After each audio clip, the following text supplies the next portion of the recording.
Bonjour à toutes, bonjour à tous, soyez les bienvenus dans un nouveau numéro de Parents c'est un métier, votre émission sur la parentalité.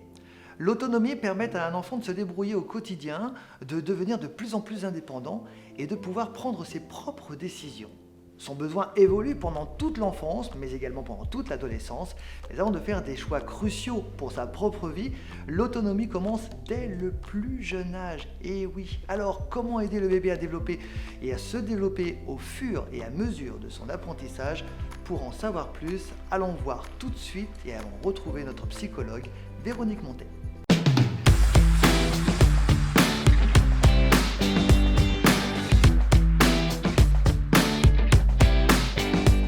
Bonjour Véronique. Bonjour Guillaume. Comment ça va? Très bien et toi? Très bien, je te remercie. Alors effectivement, comment aider son bébé à développer son autonomie au fur et à mesure de son apprentissage? La première question que j'ai envie de te poser, on connaît le terme autonomie, et notamment chez les adultes, tant qu'on peut payer son loyer et se faire à manger, c'est que quelque part on est autonome, mais chez un enfant, il a automatiquement besoin de ses parents, tout le temps. Oui, ça c'est sûr, on fait partie des animaux où le développement est très très long. D'accord. Après, l'autonomie, c'est aussi devenir un individu à part entière, séparé de la mère. Donc ça prend un peu de temps. Au départ, c'est très fusionnel, puis au fur et à mesure, ça s'étale. D'accord. Donc pour l'aider à devenir autonome, c'est tous ces petits trucs au quotidien.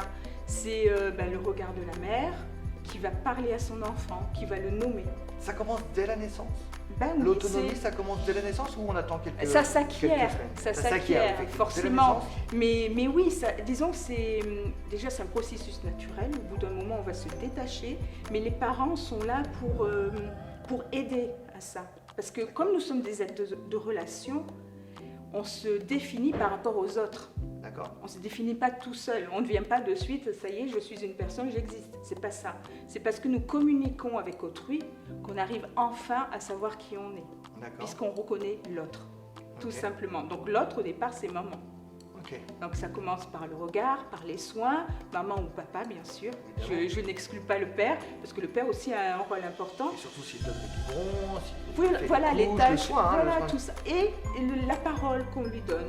Le fait de désigner aussi ses parties corporelles à l'enfant. Oh, le joli petit bras, oh, le machin, tout ça. Enfin, bref, on voit tout ça. Et peu à peu, il va se construire le schéma corporel.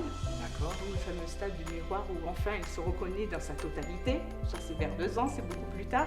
Encore que ça passe vite. Ça passe très très vite. Mais l'autonomie, c'est ça en fait. C'est se définir comme personne et puis permettre à l'enfant aussi d'avoir ses choix, d'avoir sa pensée. D'accord. En fait, c'est aussi un processus de mentalisation, de pensée, et c'est un peu la théorie de l'esprit. C'est l'enfant pense par lui-même, c'est-à-dire qu'un parent ne va pas penser toujours à la place de l'enfant. Il ne va pas anticiper, par exemple, ses désirs tout le temps. D'accord. Parce que ses désirs, c'est ses désirs propres, c'est pas ceux des parents. Évidemment. Voilà. Donc, il faut écouter l'enfant, il faut l'accompagner. Et ça, c'est ce qu'on appelle aussi la qualité de l'attachement, c'est-à-dire. Oui, c'est-à-dire parce que qualité de l'attachement. La qualité de l'attachement, c'est simple. Vous avez le bébé et vous avez les 2 parents. Le bébé et puis l'enfant, voilà. ça va très loin.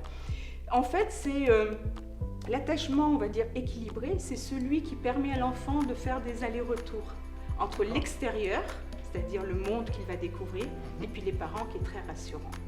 D'accord. Et nous, on doit l'encourager, mais pas l'abandonner. On ne va pas le dire du jour au lendemain, tu vas dehors.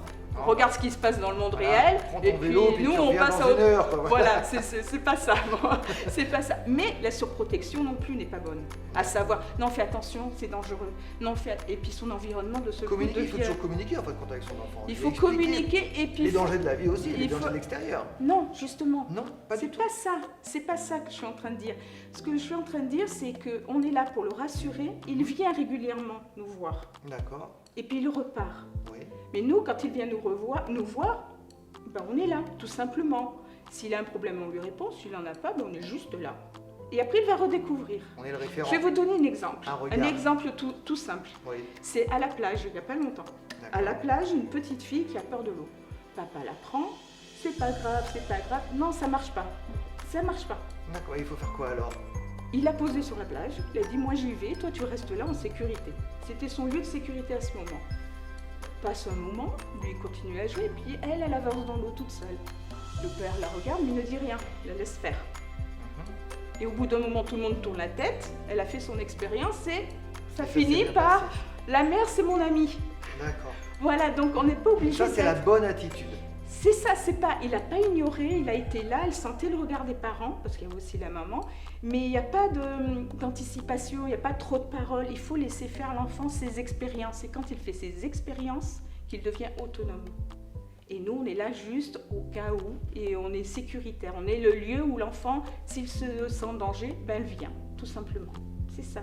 Merci beaucoup, Véro, De rien. pour toutes ces informations. Voilà, il n'y a pas d'autonomie Te sans retrouve. sécurité, en fait. Ça, Voilà. c'est le message de fin. Et c'est Exactement. là-dessus que nous allons nous quitter avant de se retrouver très très vite dans Parents, c'est un métier. Merci. De rien.